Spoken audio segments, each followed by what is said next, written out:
जाएगा। उमा द अक, प्रेरणा स्रोत अक्के और हम सबके। मैं जब पहली बार उनसे मिला बेहद मुतासिर हुआ, और मैं ही नहीं बल्कि मेरे जैसे बहुत सारे लोग उनके नज़दीक होते चले गए। मैं तो अकेला ही चला था जानिब मंजिल, लोग आते गए और कारवां बनता गया। ये शख्सियत है उमा द अक्की। मैं बहुत ही आदरपूर्वक, बहुत ही श्रद्धापूर्वक उस व्यक्तित्व को आमंत्रण देता हूँ। हमारे साथ जो भी लोग जुड़े हुए हैं और बहुत सारे लोग जो सहयोग करते रहते हैं, उनमें एक खासियत है कि ये सब छुपे हुए कारण हैं। कोई भी इज्म, कोई भी विचारधारा किताबों के अंदर सीमित नहीं रहनी चाहिए। जब वो किताबों में होती है और ज़बान पे रहती है तो वो थोती है, जहर है। जब वो आपका जीवन बन जाती है, जब वो आपकी चेतना में शामिल हो जाती है, जब वो आपकी जीवन शैली हो जाती है, तब वो विचारधारा जीवित होती है। संप्रदायों के साथ यही समस्या है। जितने भी मजहब हैं इस देश में, इस पूरी दुनिया में, उनकी समस्या यही है। वो माथे पर किताब रखी हुई है।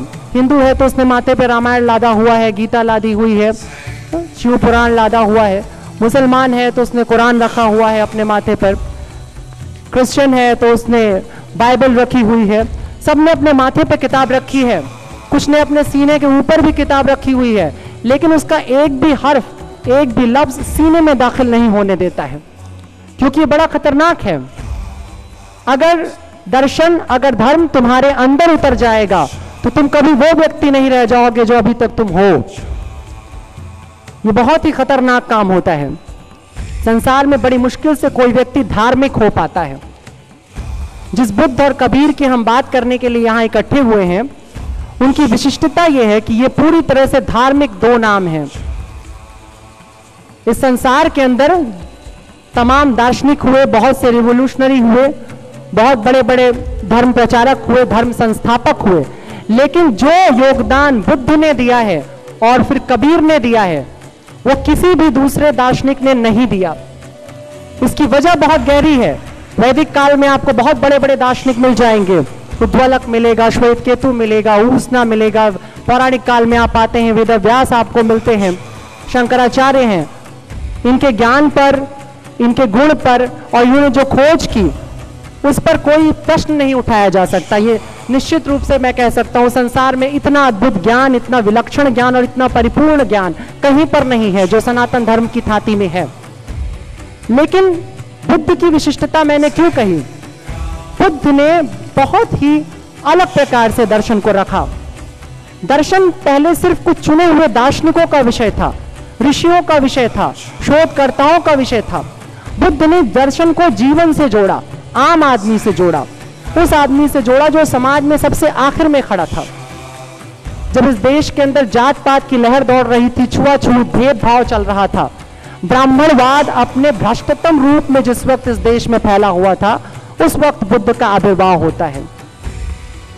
बुद्ध ने क्षत्रिय होने के बावजूद ब्राह्मण धर्म को ही अपनाया। वो जन्म से क्षत्रिय थे, लेकिन कर्म से वो शुद्ध ब्राह्मण हुए। उतने ब्राह्मण जितना ब्राह्मण बड़ी मुश्किल से जमीन पर कोई होता है। जैसा कि बुद्ध अपने आप कहता है कि मेरे लिए ब्राह्मण का सिर्फ एक ही अर्थ है, एक व्यक्ति जो ज्ञान के साथ जीता है और ज्ञान के साथ मरता है, जो बद्ध नहीं रह सकता, जो स्वतंत्रता के लिए चलता है, वही ब्राह्मण होता है।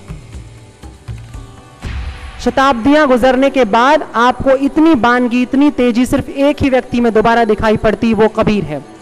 यद्यपि अगर आप कबीर को साहित्यिक तौर पर अगर आप उसकी परिचर्चा करें या उसके ऊपर आप दृष्टि डालें तो कई जगह कबीर फूहड़ होते भी नजर आते हैं, कई जगह कबीर अश्लील होते नजर आते हैं, कई जगह कबीर उद्दंड होते नजर आते हैं, लेकिन वो सब कुछ सामायिक है। दार्शनिक जो होता है, जो रिफॉर्मर होता है, जो रेवोल्यूशनरी होता है, जो वास्तविक संत होता है, वो कुपित भी होता है, क्रोध भी करता है, नाराज भी होता है, वो हमेशा मुस्कुराता नहीं है। आर्टिफिशियल गुरु हमेशा मुस्कुराता हुआ मिलेगा, आर्टिफिशियल नेता हमेशा मुस्कुराता हुआ मिलेगा, क्योंकि उसको सिर्फ जनता से वोट चाहिए, गुरु को जनता से श्रद्धा चाहिए, उसको अपने आप पैसा चाहिए, फल फूल चाहिए। तमाम गुरु आपको इस देश में भरे पड़े मिलेंगे, इस दुनिया में आप सिर्फ, मैं दिल्ली में गया हुआ था पिछले कुछ दिनों से, मैं दिल्ली में हूँ। वहाँ पर जब हमारी संस्था के रजिस्ट्रेशन वगैरह की बात हो रही थी तो हमारे यहाँ जो वकील है उसने हंस करके मुझे कहा, गुरुजी दिल्ली में 59,000 सामाजिक संस्थाएं काम करती हैं, 59,000, लेकिन दिल्ली में 59,000 लोगों का भला आज तक नहीं हो सका है। ये कटाक्ष था।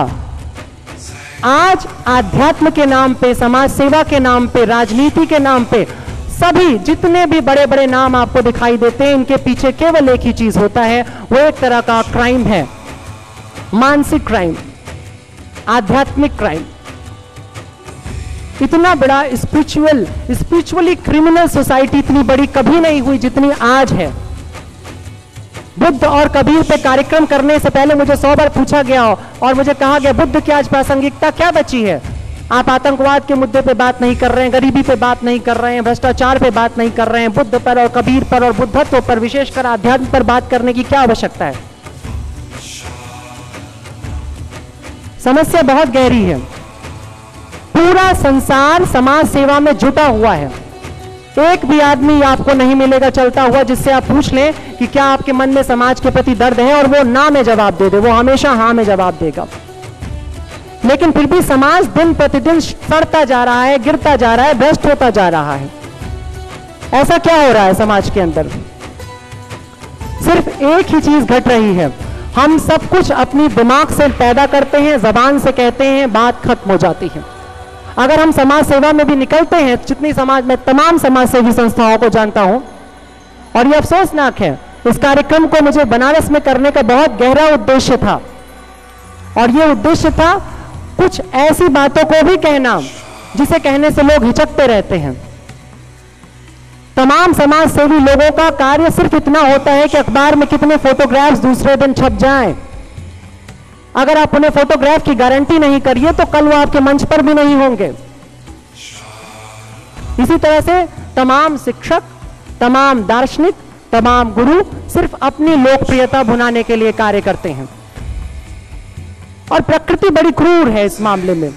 प्रकृति ने आज तक किसी भी चतुर व्यक्ति का साथ नहीं दिया है। इसने विवेकवान लोगों का साथ दिया है, पर चतुर व्यक्ति का साथ नहीं दिया है। इसलिए जीसस कहता है कि चतुर मत बनो, समझदार बनो, समझो किसी चीज को, अंडरस्टैंडिंग डेवलप करो, लेकिन चतुराई मत करो, डोंट बी क्लेवर। पर सारी दुनिया क्लेवर होने में रुकी रहती है। सभी सोचते हैं कितनी चतुराई से मेरा नाम हो जाए। आप सोचो जरा, 2550 साल हो चुके हैं बुद्ध को इस संसार से गए हुए भौतिक रूप से, लेकिन 2550 साल के बाद भी बुद्ध आपको, हमको, सबको याद है। इन 2550 सालों के बीच में सोचो कितने सो कॉल्ड बुद्धिमान लोग आए होंगे, कितने चतुर लोग आए होंगे, कितने लोग होंगे जिन्होंने बुद्ध को बुद्धू कहा होगा उस काल में, पर उनमें से किसी का नाम कोई नहीं जानता। उनकी बची कुची पीढ़ियां भी नहीं जानती। बुद्ध ने तो अपनी पीढ़ियों को भी आगे नहीं चलाया। बुद्ध कई बार निराश लगता है, मृत्यु को प्रेम करता हुआ दिखता है या मृत्यु से भयग्रस्त दिखता है, लेकिन समस्या मृत्यु की नहीं है। बुद्ध किसी मृत्यु से भयग्रस्त नहीं था, पर तुम्हें बुद्ध सचेत करना चाहता था मृत्यु के प्रति।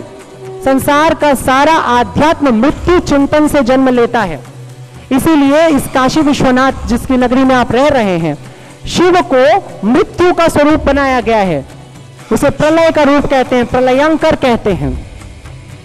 जब तक तुम्हारे अंदर प्रलय की भावना, मृत्यु की भावना नहीं आएगी, तब तक तुमसे नेक काम नहीं हो सकते हैं। कुरान भी मोमिन के बस 2 ही माने बताती है, अल्लाह और आखिरत पर यकीन। अल्लाह यानी एक ब्रह्म कह लीजिए, ईश्वर कह लीजिए, जो कह लीजिए, वो एक शासक, और आखिरत यानी वो अंतिम दिन।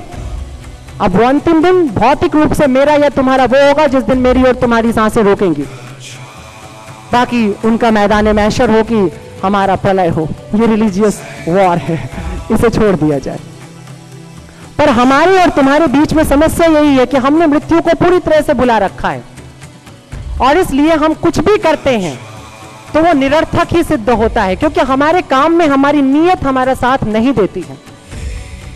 आज कितने साल हो गए इस शहर के अंदर गंगा की मुक्ति और गंगा के सफाई के अभियान को चलते हुए, बहुत बड़े बड़े समाज सेवी इसमें जुटे हुए, लेकिन आज गंगा का हाल क्या है आपके सामने पड़ा हुआ है। ये पिछले 15 सालों से गंगा के साथ बनारस में हुआ क्या? तमाम पैसे जो दुनिया भर से आए हैं वो कहां गए? शहर की जनता नहीं पूछती है, पूछ नहीं सकती है, इतनी फुर्सत नहीं। उसको सुबह से शाम अपने रोटी जुटानी है, 2 कपड़े जुटाने हैं, बीवी बच्चों को खुश करना है, इसी में सुबह से शाम उसकी कटनी। गंगा आए कि जाए कोई मतलब नहीं। आज अचानक गंगा को लेकर के कई लोग बनारस में प्रेम पूर्वक भर चुके हैं, कई लोग निकल रहे हैं इस मुहिम पे गंगा बचाओ आंदोलन लेकर के, लेकिन मैं आपको कह रहा हूं कुछ नहीं होने वाला है। बड़ी गहरी समस्या है। मैं ये नहीं कह रहा हूं कि सभी लोग लोकप्रियता के लिए आ रहे, बहुत से लोग हैं, कुछ एक उसमें ऐसे भी हैं जो नियत के लिए हैं, जिनका सचमुच गंगा से प्रेम है, लेकिन मुट्ठी भर लोग कुछ नहीं कर सकते। 7 अरब लोग तुम होने जा रहे हो उन 2012 तक, और अगर इन 7 अरब लोगों में तुमने 7000 बहुत अच्छे लोग बना भी लिए तो भी क्या होने वाला है? एकजुटता तुम्हारे अंदर नहीं आ रही है। कम से कम किसी एक अच्छे काम को लेकर के तुम इकट्ठा नहीं हो सकते, तुम्हारा अहंकार टकराता रहता है और तुम इंडिविजुअल कोई कार्य करने को तैयार नहीं हो। तो ना तुम्हें कोई नेतृत्व पसंद है और ना तुम स्वयं नेतृत्व के लिए तैयार होते हो। इसलिए मुझे बुद्ध इस वक्त याद आ गया, कोई और नहीं याद आया। बुद्ध ने कहा था अपदीपो भव, अपना दीपक अपना प्रकाश स्वयं बन जाओ। बुद्ध जानता था मनुष्य के अहंकारी स्वभाव को। बुद्धिस्टों का हाल तुम देख लो, बुद्ध की छाया में ये बढ़ने वाले बुद्धिस्ट भी आज कितने बुद्धिज्म को, बुद्ध के वास्तविक ज्ञान को कितना चला रहे हैं, जिला रहे हैं। कहीं नहीं। बुद्ध की प्रतिमाएं बना करके उसकी पूजा की जा रही। वो बुद्ध जो आजन्म प्रतिमाओं का विरोधी रहा, दुर्विरोधी रहा, आडंबरों का विरोधी रहा, किसी भी प्रकार के चढ़ावे का विरोधी रहा, आज संसार की सबसे लग्जरियस, सबसे वैभवशाली मंदिर तुम्हें बुद्धिस्टों के दिखाई देंगे। क्यों? क्योंकि बुद्ध तो उनकी आत्मा में प्रवेश नहीं कर सका है। बुद्ध बहुत दूर रुक गया है। जितना भी आध्यात्म आपको संसार में फैला हुआ मिलेगा, जिस भी तरह का मिलेगा, उसकी घोर समस्या यह है कि वो आत्मा में नहीं प्रवेश कर रहा है। और वो इसलिए नहीं कर रहा है क्योंकि हमारा अहंकार हमें बीच में रोक देता है। तो अच्छी बात है, क्यों कोई किसी के नीचे चले, क्यों कोई किसी के झंडे के साथ चले, मगर तुम्हारे अपने हाथ तो ऊपर उठने के लिए तैयार हो।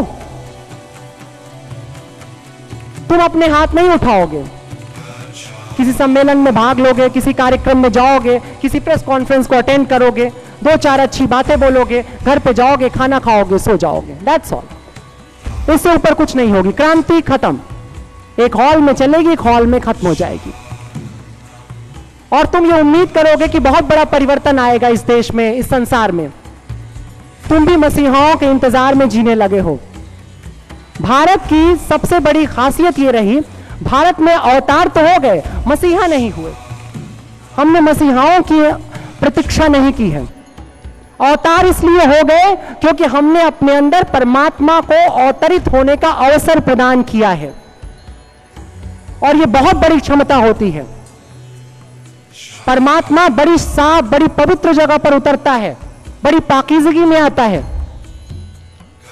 तुम्हारे मन के कूड़े खाने में परमात्मा सी पवित्र चीज नहीं आकर के रुक सकती है, तुम्हें रख लेगा। बड़ा रहम दिल है। वो उमर खयाम कहता है, गुनाह क्यों न किए, क्या खुदा रहीम न था। मैं भी कहता हूं अच्छी बात है, लेकिन कब तक तुम रहम के ऊपर पड़े रहोगे। कम्युनिस्ट कोई अच्छी बात करे ना करें, कोई अच्छा काम करे ना करे, एक अच्छी बात करते हैं, वो कहते हैं रहम पर मत रहो, अपनी कुव्वत पैदा करो, अपनी ताकत पे जियो। और क्या तुम में कम है? जितनी आत्मा लेकर के तुम बैठे हो, उतनी ही आत्मा लेकर के बुद्ध भी जमीन पर आया था, उतनी ही आत्मा लेकर के कृष्ण भी आया था, जीसस भी आया था। उतनी ही आत्मा के साथ पैगंबर ने सारे टकराव, सारी लड़ाइयां लड़ी जहालत के खिलाफ। आज मुसलमान बैठा हुआ है, चिल्ला रहा है, चीखता है, लेकिन कोई इनकलाब करने के लिए तैयार नहीं है। और इनकलाब करेगा कैसे? जब इनकलाब के बारे में समझ हो तब ना।